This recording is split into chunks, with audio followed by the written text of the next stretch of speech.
Mbola mitana ny larana voalohany amin'ny aretim-bary eto vakina karatra no maty fotsy. Vahaolana mety amaha izany ny voka-pikaroana nataon'ireo teknisian'ny FIFA izay nampahafantarina ireo fikambanan'ny tantsaha sy ny teknisianina hafa eo amin'ny sehatra ny fambolena. Ny zoma teo tetsy amin'ny Kfama Antsirabe. Ny aretina zany dia hita eto vakina karatra fa noho ilay fampiasan'ny tantsaha zany ilay karazam-bary atsoina hoe tsipolitra na fiantsoana amin'ny teny fikaroana azy hoe komrondanina moa zany dia somary memidina zany ilay famelezan'ilay aretina.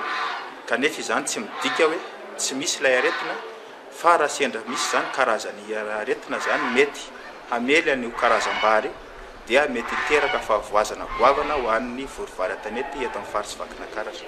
Misy eo amin'ny endriny roa ity aretina ity ka ny raviny sy ny tahony no tena mahita faisana amin'izany ary tsara ho marihana fa ny maty fotsy dia efa hita hatramin'ny taona 70. Misy karazany roa fisehony ka eo amin'ny raviny izy zany dia misy petina izay misy loko anankitelo somary fotsiny ao anatiny dia avy eo arahana maintimainty dia misy fivelarana mavomavo.